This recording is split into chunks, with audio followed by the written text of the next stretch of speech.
If you were terminally ill with cancer and God decided that wasn't enough and sent bloodthirsty aliens riding meteors down to Earth, then what would you do? Stick around to the end cause you know, we're all gonna find ourselves in a similar situation to this one day. In this video, I'll be going over the events that unfold in A Quiet Place Day 1. We will be analysing the choices made and exploring the anatomy of the aliens to see if we can make better decisions than the main characters in order to stay alive and beat the Death Angels. Sam has cancer and lives in New York, but if that wasn't bad enough, her whole life is about to get much worse. The only thing going for her right now is her cat Frodo and the promise of pizza from the hospice nurse Ruben. Keep that in mind, the pizza plays an important role later in the movie. Later that day, the hospice organises a day trip to a marionette show in Manhattan. When it finishes, Ruben tells Sam that they have to head back without getting pizza because something is happening in the city which is causing a lot of traffic. Getting on the bus on her own out of frustration, Sam then looks outside her bus window to see a meteor shower headed straight for the city. While it's understandable that she wants to watch the surreal scenery, we must remember that this is an immediate threat and we should be seeking refuge right away. A concrete structure would offer blast protection proven by the destruction of Dresden and the atomic bombing of Hiroshima, whereby the sole remaining structures were concrete. However, she would still need to avoid windows as shattered glass would cause significant injuries as well. After being knocked out by the impact of a nearby blast, Sam wakes up in a cloud of thick dust. Pneumonal ultramicroscopic silicovolcanoconiosis and chronic obstructive pulmonary disease is the least of her concerns right now, as it seems something is hunting people who make a sound. This gives Sam the opportunity to limp away to seek refuge. However, one of the aliens charges at a nearby ambulance van, causing it to explode and blasting Sam once again into a building. She later wakes up in the theatre she was in earlier with Henry covering her mouth, indicating to her to be silent. Frodo along with other survivors are also situated in the theatre. An announcement from a military helicopter then warns civilians to stay silent until they can be rescued. Okay, from what Sam has seen and heard, she should be able to gather the fact that these aliens hunt through sound and any slight noise will cause them to go ballistic towards the source. We also know that they can't hear our breathing or heartbeat, otherwise we would be dead by now, which means the strength of their hearing is capped at a floor near 2 decibels.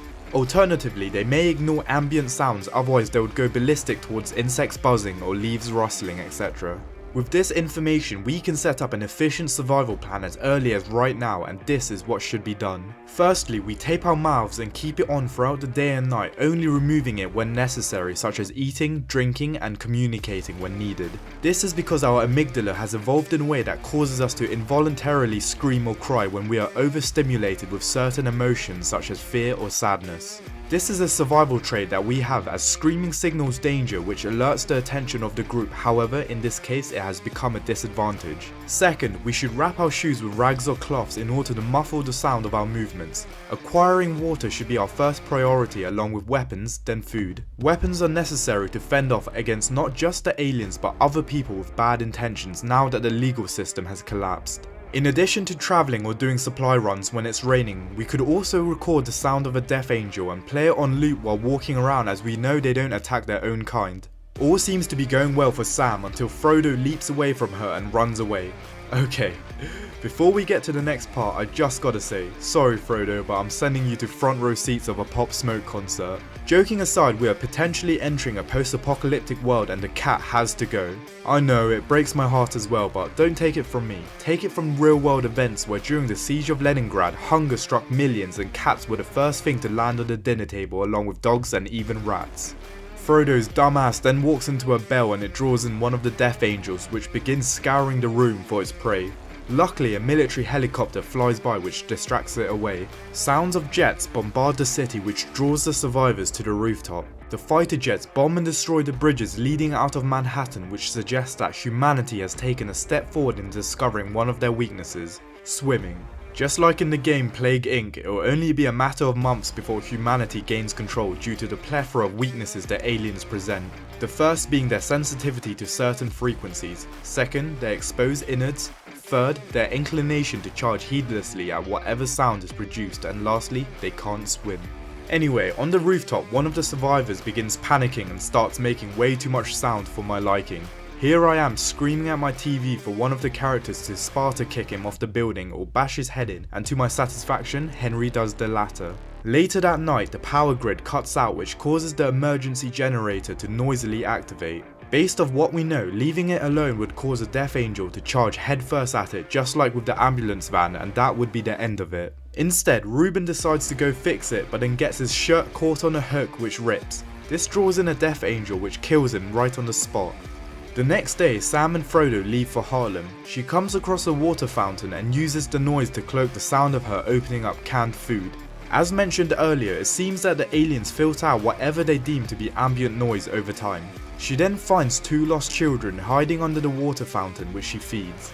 I'm sorry, but f them kids. I'm eating that chocolate in front of them cause they are not my responsibility. Soon after, a military announcement confirms that the aliens can't swim and that everyone should evacuate by making their way to the seaport where there are boats waiting for them. Large hordes of people begin making their way towards the seaport, but not Sam. She has more pressing matters, like getting that pizza that was owed to her earlier in the movie. Not too long after, the horde of people walking draws in the Death Angels. This causes a stampede and Frodo gets separated from Sam. She finds herself on the floor, which is the absolute worst place to be during a stampede. Take the Thanksgiving massacre as an example. Luckily she's been watching my videos and curls up while protecting her head and body and finds an opening to crawl under a car. Some fucking idiot bum then crawls under the car and grabs her leg screaming help, help, like bro, what is she meant to do? She's not gonna go out there and fight them in hand-to-hand combat, is she? I would stamp this bum's face, but a Death Angel gets to him first. Sam then manages to escape to a nearby alleyway where she composes herself. Jonathan! Jonathan! I wonder what's going to happen next. I don't know how Frodo's still alive, but he stumbles upon Eric, who has just escaped a flooded subway. Frodo leads him back to Sam, who tells him to go and evacuate with the others. Eric, still being in shock, decides to follow Sam back to her apartment. The next day they head out and come across a library in the city. Sam accidentally knocks some books over, which inevitably attracts the Death Angels. Here we should load up with rocks or stones, but if not, pick up a few of those books and begin throwing them across the room to distract the aliens like it's The Last of Us. This can also be utilised while they're being chased. Instead, they run away, which causes even more sound and attracts even more aliens towards them. Eric begins hurling rocks at the cars, causing the alarms to go off, which distracts them, allowing them to escape to a nearby subway. This provides us with important information as it shows how they can be easily distracted so long as the noise generated is loud enough. What would be perfect right now is the monkey bombs from Black Ops Zombies, which could easily be created by keeping some kids' toys and spare batteries on hand, minus the bomb of course. Anyway, they flee into a subway which has now been flooded with sewage water. Luckily, the flow of water provides a cloak of noise for them, which they especially need now since there's a sleeping Death Angel on the ceiling. Eric begins panicking and breathing heavy, which causes the Death Angel to wake up from its slumber. It becomes alerted and begins chasing them, which forces them to swim away and dive underwater when the creature gets close. This causes it to drown, however, I'll be more concerned about the sewage water that they're swimming in. The New York City sewage system is rampant with diseases including campylobacteriosis, E. coli, and hepatitis A, just to name a few. This is especially concerning for Sam, who is already terminally ill and likely has a compromised immune system. The pair end up in a ruined church with Sam in critical condition due to not having her medication at hand. Eric bravely ventures out to find a pharmacy where he can get the meds for her. After successfully retrieving it, he heads back, but once again Frodo, who has vibranium plot armor, runs away and Eric decides to go and save him. Frodo begins climbing up scaffolding and Eric follows him up. This creates noise which leads to a close encounter with one of the Death Angels. Know how to beat tips here because we wouldn't be here playing hero to save the cat in the first place.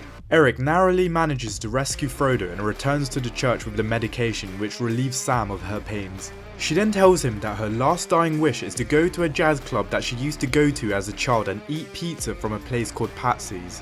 Eric fulfills Sam's wish by taking her to the club, collecting pizza from another store since there were none left at Patsy's, and performs a magic trick for her in order to give her the time of her life before they part. They then spot the rescue boat from the balcony and prepare their final journey together towards it. Outside, a few dozen Death Angels roam the area between them and the docks, so they devise a plan. Sam hands over Frodo and begins smashing up nearby cars to set their alarms off. This attracts all the creatures her way, allowing Eric a chance to run the other direction towards the boat. The plan goes perfectly and all Eric has to do now is run towards the boat without kicking a can on the floor. Okay, never mind. Eric just about makes it to the end of the bridge where he jumps off in time. Meanwhile, Sam somehow hasn't died yet. The movie then ends with Eric escaping on the boat with Henry and the other survivors while Sam walks alone on a street listening to her favourite music. She then connects the music to the speakers and a death angel appears behind her just when the movie ends. With that being said, Sam chose her fate due to her terminal illness and Eric successfully survived. However, in the real world without plot armor, it would be a lot more difficult. In order to circumvent these issues, the government and the military of the biggest nations would have to take action in the following ways. Firstly, preventative measures. Cameras for all sky meteor surveillances, or CAMS, operated by the SETI Institute can track meteors from outer space and plot its precise location. Building on this fact, in 2022 the Double Asteroid Redirection Test, or DART, successfully showed that we can deflect an asteroid. This is done by crashing a spacecraft into the spare rock, which would slowly change its speed and direction. Let's say if you get through and the events of the movie unfolds. We can rule every creature that lands in water is dead, and since 71% of Earth is water, that takes care of quite a lot. We can then eliminate all the ones landing in areas where humans don't inhabit. This is because humans act as their soil or fertilizer for their food, and without us they can't grow their food, so they would be dead. As for the ones landing in populated areas like in the movies, this is how it would go. It took the military less than a week to discover their water weakness. Soon their high frequency weakness would be discovered, along with exploiting their tendency to expose their innards. Missiles along with anti-tank and 50 cal rounds would handle them, but let's think bigger. Helicopters could airlift speakers and play high frequency sound across the country, which would eliminate most of the creatures. Additionally, as they charge heedlessly at any sound, we can lure them into one location such as New Mexico and give them the Operation Trinity treatment. Either of those two would wipe them out completely, and then it would be a matter of cleaning up the remaining few through artillery, napalm, and as mentioned earlier, sinking a 50 cal bullet through its skull. Handheld devices that produce high frequency sounds can then be mass produced where you could cripple one in just the press of a button. If you think I'm being over optimistic, just remember, if a 10-year-old can beat one to death and a middle-aged woman who just gave birth can kill them, then I have no doubt that the US military would smoke them. Therefore, the Death Angels were beaten. Be sure to check out my other how to beats and slap that subscribe button if you enjoyed this video. And remember, cats have 9 lives, so don't feel so bad.